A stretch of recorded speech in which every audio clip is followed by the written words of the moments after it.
Nobody can become a physician unless he is licensed to be a physician by a government licensing board.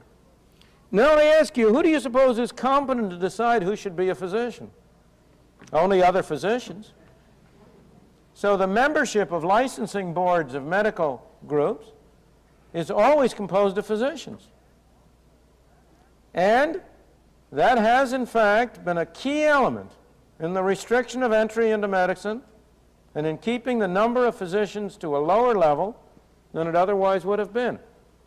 This happens to be a subject in which I once did an enormous amount of work. I wrote a book some 30-odd years ago on incomes from independent professional practice, in which I examined in great detail the practices of the American Medical Association, the American Dental Association, and other organizations. And I decided at that time that the effect of limitation of entry into medicine had been to keep down the number of physicians and to increase the average income of physicians at that time by something between 17 to 30%. Now, the recent figures would probably be in the same direction. Of course, if you talk to physicians, they'll say, why, the reason we're in favor of licensing is in order to have a very high quality of medical practice. But then if you look at the rules they have followed, some of them have no relationship whatsoever to quality of medical practice.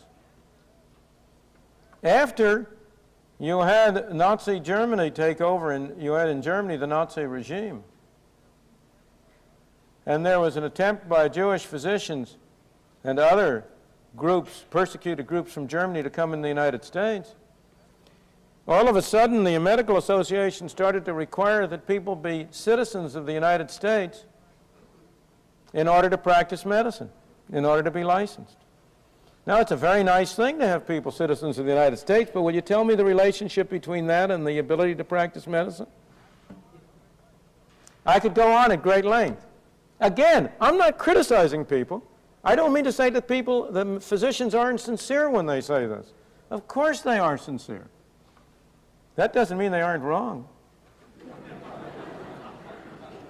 That doesn't mean that they aren't rationalizing, in the name of improving quality, a great desire to improve their economic status. Now, during the Great Depression, they were open and above board by that. The Medical Association says we have to keep down the number of physicians in order to keep up their incomes, because otherwise, if they have low incomes, they will be tempted to engage in unethical practice.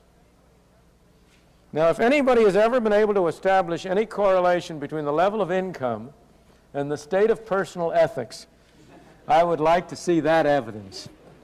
And so would you.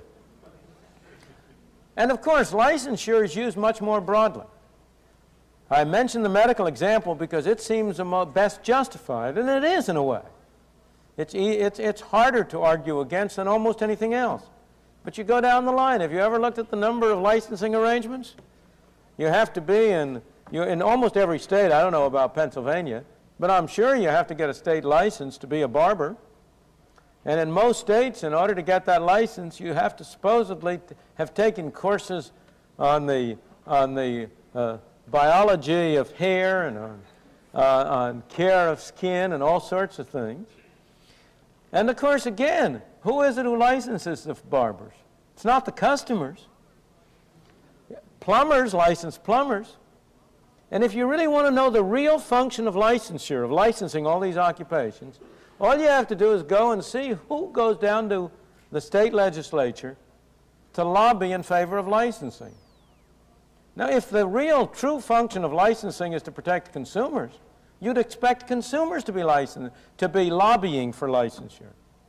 But you will discover that it's always the plumbers, or the beauticians, or the morticians, or anything you can name. There isn't an occupation you can name which hasn't been down at the State House trying to get licensure.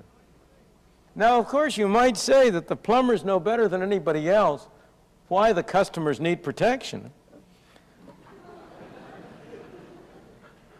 But I doubt very much that that's why they're down at the State House. They are down there because they want to be protected against, quote, unfair, unquote, competition. Now, you know what unfair competition is. It's anybody who charges less than you do.